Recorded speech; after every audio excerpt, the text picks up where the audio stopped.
If you're struggling when it comes to motivation, I want to share with you a simple hack that for me works incredibly well. So, one of the principal challenges that people have with maintaining a level of motivation and dedication is the limited access that you have or create to cues that create the necessary behaviors that you want in your life.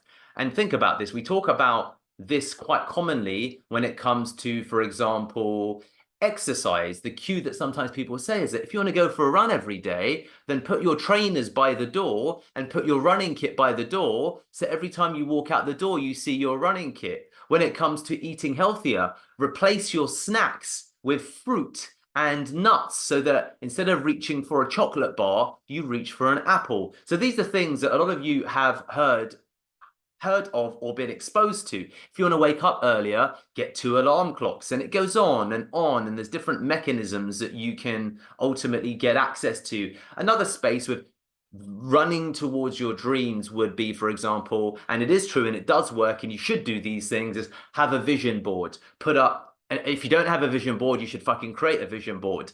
If you, for example, don't have inspirational quotes and or music that you listen to, then you should instill that in your life. So one of the ways that you can, and we've not got to the, let's call it hack that I'm speaking of at the moment, because some of these things are about you being proactive.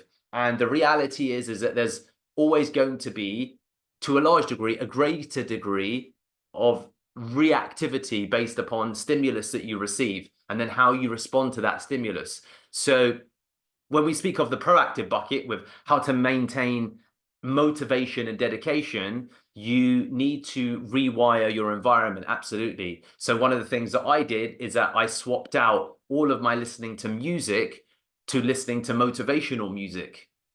So that was a change for me. So when I go and I run or I'm out, I listen to motivational music because it gets or it creates a positive stimulus alongside, of course, any education content, but that's a separate bucket. So rewiring your environment for increased levels of motivation through motivational quotes, through the actual listening to of music, through the articulation of stuff that inspires you or things that you find things that you find motivating. And part of that relates to, well, how often are you talking about the thing that you wish to instill in your own brain? Because if you talk about it, you tend to think about it. And if you think about it over time, you tend to believe it. So one of the key approaches is just to talk more about these things and to find people to talk about it with. And self-talk, of course, is a big part of that. So these are all of what I would call some of the known buckets.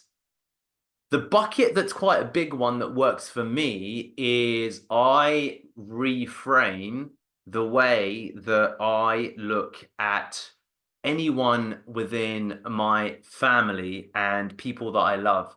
And these are people, so there's people that you love that you'll see every day. Okay. All of us will literally physically see them every day, almost always, or we'll call them and we'll speak to them.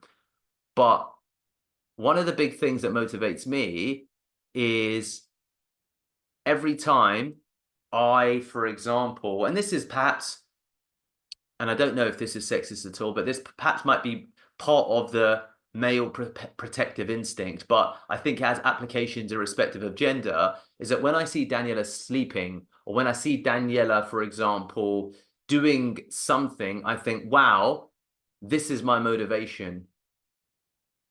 When Danielle is asleep, literally, sometimes she'll fall asleep on the sofa when she's watching TV, and I'll come in, or she'll go into bed and watch something, and she'll pass out. I'll go in and I look at her, and whether I've reframed or rewired my brain, I look at her and I think, there's my fucking why. And that happens every fucking day. Every fucking day, I see Daniela and I see her either doing something that she loves or doing something that is quite an innocent behavior, falling asleep or feeling tired or feeling like she wants to go some version of vulnerability, let's call it. And I think I'm the protector, I'm the keeper of my home, and I am the master of our fortune, and I have no choice but to succeed. And I do that also sometimes when I see my parents and I look at, wow, my mum's getting old. And I see sometimes she says, I've got a backache, or she'll feel tired, or she'll go to bed. And I do literally look at her graying hairs. I see her age. I see that she is getting to a stage in her life where she'll sometimes have thoughts about her passing, her death. And I think, I've got to change your life before you go. And I've got to show you the change in my life before you go. And then I think there's not much time left. So I've got to do everything I fucking can to show you that everything that you did for me was worth it. And that you can, when you get to your last moments, your breaths in life, you can be truly fucking proud of the child that you gave life and gave breath to. So these are massive motivators for me, and these are people that I love the most, that I see every day. And whenever any of the people that I have show moments, as I said, of innocence or vulnerability, so that's sickness, that's sickness, and that's often sleeping, and that's any worries and fears, I say that's my job to take care of everything. And that is 90% of my motivation. 90% of my motivation, because Daniela often falls asleep and I think, okay, I've got to take care of everything so that you don't worry. Anytime we go out or anytime Daniela has a worry that comes to something financially, I think that's unacceptable.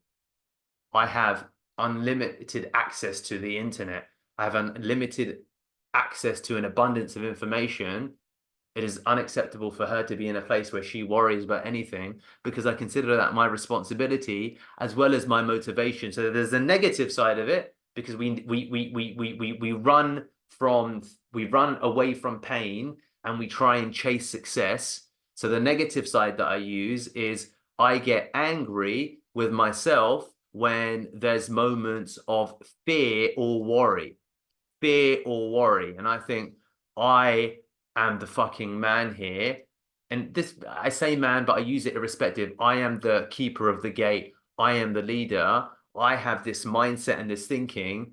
It is my responsibility to change everything for everyone, because this is the gift of sight that God or whoever my creator is has given me, because I see these things and I understand the matrix. So that's the fear and the worry that lights the fire within me, where I get angry and I get determined. And then there's the feeling of responsibility and motivation when I see the same people in moments of innocence or vulnerability, and I feel a deep sense of motivation because I want to give the people that I love a lifetime of abundance.